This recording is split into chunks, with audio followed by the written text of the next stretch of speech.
कश्मीर हो या आपसी कोई द्विपक्षीय मुद्दा हो, तो हम लोग किसी तीसरे पार्टी की मध्यस्थता इसमें नहीं हम लोग स्वीकार करते हैं। और सीधे बात हुई है, इस बार भी सीधे बात हुई है। और जब उनका प्रस्ताव आया तो भारत तो हमेशा से शांति प्रिय देश रहा है। भारत को तो नीति रही है अमन चैन शांति की, पड़ोसियों के साथ शांतिपूर्ण सह अस्तित्व जो है, ये भारत के विदेश नीति का घोषित आयाम है। इसलिए ये भी पूरे दुनिया को स्पष्ट उन्होंने किया है कि कोई देश अनावश्यक इसमें मध्यस्थ बनने की या किसी के ऊपर धौंस जमा के किसी को किसी तरफ ले जाने की, इससे भारत कभी इसको स्वीकार नहीं करेगा भविष्य में। ये उन्होंने बड़े स्पष्ट रूप से कहा है। इसलिए आज हम लोग पार्टी के तरफ से जो प्रधानमंत्री ने कल न्यू नॉर्मल नीति की घोषणा की है, जो सिद्धांत उन्होंने बनाया है आतंकवाद और कश्मीर के परिप्रेक्ष्य में, उसके सिलसिले में, इसके लिए हम उनको बधाई देते हैं। और बिहार के लोगों के तरफ से भी हम उनके प्रति आभार प्रकट करते हैं कि यह देश के स्वाभिमान को ऊंचा उठाने वाला है, भारतीय जनता के भावनाओं के अनुरूप है और नए भारत में जो लोगों की आकांक्षा बढ़ी है, यह उसका प्रतीक है।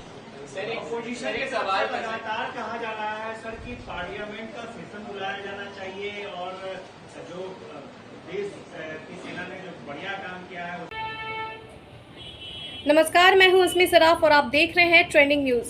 पिछले रात प्रधानमंत्री नरेंद्र मोदी ने राष्ट्र को संबोधित किया और हाल ही में हुए ऑपरेशन सिंदूर, पहलगाम आतंकी हमले और भारत की नई सुरक्षा नीति को लेकर बड़ा बयान दिया। यह संबोधन न सिर्फ कूटनीतिक रूप से अहम रहा, बल्कि भारत की आतंक के खिलाफ लड़ाई को लेकर एक स्पष्ट संदेश भी था। अब भारत आतंक के खिलाफ शक्ति से शांति की नीति अपनाएगा। माननीय मंत्री विजय चौधरी जी, विधान परिषद में उपनेता माननीय ललन सराफ जी, विधान परिषद के मुख्य सचेतक संजय गांधी जी, हमारे राष्ट्रीय प्रवक्ता राजीव रंजन जी और मुख्यालय प्रभारी डॉक्टर नवीन अर्जा जी और आप उपस्थित सभी मीडिया के, print media, electronic media, social media छायाकार साथीगण, आप सबों का मैं हार्दिक अभिनंदन स्वागत करता हूं। और जिस महत्वपूर्ण विषय पर आज वार्ता होनी है, जो उस पर साझा करने के लिए, आपसे संवाद करने के लिए मैं आमंत्रित करता हूं माननीय मंत्री विजय चौधरी जी को। हमारे प्रदेश अध्यक्ष जी के साथ उपस्थित सभी पार्टी के वरिष्ठ नेतागण और मीडिया के साथियों, आपको जैसा कि अध्यक्ष महोदय ने बताया कि आज कुछ बात जो हम लोग करेंगे वो मुख्य रूप से जो कल प्रधानमंत्री जी ने राष्ट्र के नाम संदेश दिया है या राष्ट्र को संबोधित किया था, ये उसी परिप्रेक्ष्य में है कि आप सबने कल सुना होगा या आज देखा भी होगा कि पहलगाम की नृशंस घटना के बाद और उसके प्रत्युत्तर में जो भारतीय सेना ने सफल ऑपरेशन सिंदूर चलाया, उसके बाद से कल प्रधानमंत्री ने राष्ट्र को संबोधित किया था। इन्हीं घटनाओं का विस्तृत विवरण देते हुए जो सबसे महत्वपूर्ण चीज को उन्होंने रेखांकित किया है, वह है उन्होंने एक न्यू नॉर्मल का सिद्धांत या नीति बताई है। न्यू नॉर्मल आपने सुना होगा कि एक अब नई सामान्य नीति होगी। जो अभी तक नीति रही है उससे अलग एक सामान्य स्थिति में भारत सरकार जो नीति अपनाएगी वो एक नए तरह की होगी। उन्होंने इसका न्यू नॉर्मल नाम दिया था और उन्होंने खास तौर से कहा कि आतंकवाद के संबंध में और कश्मीर के संबंध में ये अब नए भारत की न्यू नॉर्मल नीति होगी। और न्यू नॉर्मल नीति क्या होगी उसको भी उन्होंने विशेष रूप से रेखांकित करके बड़ी स्पष्टता से बता दिया है। उन्होंने उनके पूरे संबोधन के क्रम को देखिएगा तो उन्होंने स्पष्ट कहा, 1 2 3 करके भी गिनती गिना दी कि पहली चीज उन्होंने जो कही कि किसी भी आतंकवादी गतिविधि को युद्ध की श्रेणी में माना जाएगा। जैसे कोई देश हमको युद्ध के लिए ललकार रहा है, उन्होंने स्पष्ट कहा है ये न्यू नॉर्मल नीति है, नई सामान्य नीति है। उसी तरीके से उन्होंने कहा है कि कोई आतंकवादी हो या दूसरे देश में बैठे उसके आका हो या इन संगठनों के आतंकवादी संगठनों को वो पूरे उनके संरक्षक हो, कोई स्टेट प्लेयर हो या नॉन स्टेट प्लेयर हो, जो लोग भी इन आतंकवादी संगठनों से जुड़े होंगे वो सब एक श्रेणी के माने जाएंगे।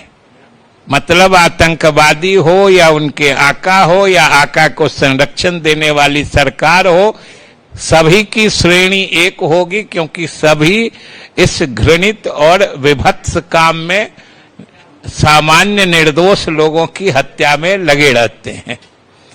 ये दूसरी बात उन्होंने स्पष्ट कही है। तीसरी बात उन्होंने स्पष्ट कही है कि ऑपरेशन सिंदूर अभी सिर्फ स्थगित हुआ है। उन्होंने जोर देकर कहा है कि यह सिर्फ स्थगित हुआ है, यानी बंद नहीं हुआ है, खत्म नहीं हुआ है, ये स्पष्ट है। और इसी तरीके से उन्होंने कहा है, आतंकवाद के बारे में हमने बता ही दिया है और कश्मीर के बारे में भी उन्होंने न्यू नॉर्मल नीति स्पष्ट बता दी है कि आगे कश्मीर के बारे में कोई भी बात होगी तो वो सिर्फ कश्मीर के उस हिस्से के बारे में बात होगी जो पाकिस्तान ने अवैध रूप से कब्जा करके रखा है। कश्मीर पर वार्ता का मतलब होगा जो पाक अधिकृत कश्मीर है, वह जो भूखंड है, कश्मीर का हिस्सा है, भारत सरकार सिर्फ उसी के भविष्य के बारे में बात करे। कहां जाकर धन्यवाद देना चाहिए? पार्लियामेंट में जाके धन्यवाद, वहां धन्यवाद क्या, धन्यवाद देने की जगह है? और अब पार्लियामेंट सेशन नहीं होगा क्या? ये ऐसी घटना घटी है और भारत ने ऐसा मुंहतोड़ जवाब दिया है भारत को छेड़ने वाले लोगों को कि इसके लिए तो धन्यवाद देने के अवसर भरे पड़े हैं। और प्रधानमंत्री को धन्यवाद देना है तो कुछ ही दिन में बिहार का चुनाव आ रहा है, उनके नेतृत्व के साथ लग जाए, इससे बड़ा धन्यवाद का तरीका क्या होगा? सर, कांग्रेस ने एक पोस्ट किया है जिसमें आतंकवादियों, बिहार कांग्रेस ने किया है, आतंकवादियों के फोटो को पोस्ट किया और लिखा है कि ऑपरेशन सिंदूर अधूरा है। कांग्रेस ने आतंकवादियों के पोस्टर फोटो है उसको पोस्ट किया और लिखा है कि ऑपरेशन सिंदूर अधूरा है। तो प्रधानमंत्री भी कह रहे हैं कि अभी स्थगित हुआ है, आपको उसमें क्या दिख रहा है? मैंने देख क्या रहा है? आतंकवादियों के पोस्टर शेयर कर रहा है, आतंकवादियों के पोस्टर शेयर कर रहा है कांग्रेस। तो आतंकवादियों की सूचना दे, सरकार तुरंत कार्रवाई हो करेगी। हाँ बिल्कुल, आप तो देख चुके हैं कि चाहे कितनों छद्म वेश में हो, चाहे कितनों तरीके कोई बुद्धि लगा के वो आतंकवादी घटना करे, अभी तो आपको हमने बताया कि ये तो प्रधानमंत्री ने स्पष्ट किया है कि ये न्यू नॉर्मल पॉलिसी होगी कि एक आतंकवादी घटना होगी और भारत मानेगा कि किसी ने युद्ध की शुरुआत कर दी है। यही तो बता रहे थे। एक सवाल है सर, भारत जब लीड कर रहा था युद्ध में, भारत जब पाकिस्तान पे लीड में था, तो अचानक से सीज फायर करना और मतलब अचानक आप अभी इतनी बात सुने तो उसमें आपको अचानक कहाँ लग रहा है? हमने आपको अभी बताया ना, पाकिस्तान भारत, और सुन लीजिए, यह भी बड़ा स्पष्ट है कि जिस तरह की घटना हुई और ऑपरेशन सिंदूर का जो भी मकसद लक्ष्य निर्धारित किया गया था शुरू करने से पहले, वो सब हासिल करने के बाद ही पाकिस्तान के प्रस्ताव को भारत ने स्वीकार किया। सर अभी जो फिलहाल जो सिंदूर ऑपरेशन पे अभी विराम लगा है, उसको लेकर के अमेरिका की तरफ से श्रेय लेने का काम किया जा रहा है। क्या अमेरिका की तरफ से श्रेय लेने का प्रधानमंत्री ने स्पष्ट कर दिया है कि कोई श्रेय लेने की भले कोई कोशिश करे, लेकिन यह युद्ध विराम हुआ है जब पाकिस्तान के डीजीएमओ ने भारत के डीजीएमओ से बात की और उन्होंने अपनी इच्छा जाहिर की, और दूसरा, भारतीय सेना ने जो ऑपरेशन सिंदूर के मकसद के आयाम को परिभाषित करके शुरू किया था, वो पूरा हासिल हो चुका, तब युद्ध विराम हुआ। चलिए अब बिहार में चुनाव है, राहुल गांधी का प्रभाव बिहार चुनाव पे पड़ेगा या बिहार का चुनाव जो देखिए, अब ये राष्ट्रीय संकट की घड़ी जो पैदा की गई थी और उसमें भारतीय सेना ने जो साहसिक कार्य किया है, और उसकी सच पूछते हैं तो प्रधानमंत्री ने भी कहा है, उस समय सभी दलों ने समर्थन दिया था। तो इसमें चुनाव क्या, चुनाव सीधे जो देश में प्रधानमंत्री का सफल और साहसी नेतृत्व है, और यहाँ नीतीश कुमार के नेतृत्व में जो विकास की गंगा बही है, और बिहार के हर वर्ग का लोग, समाज के हर तबके के लोग आह्लादित हैं, चुनाव उसी पर होगा।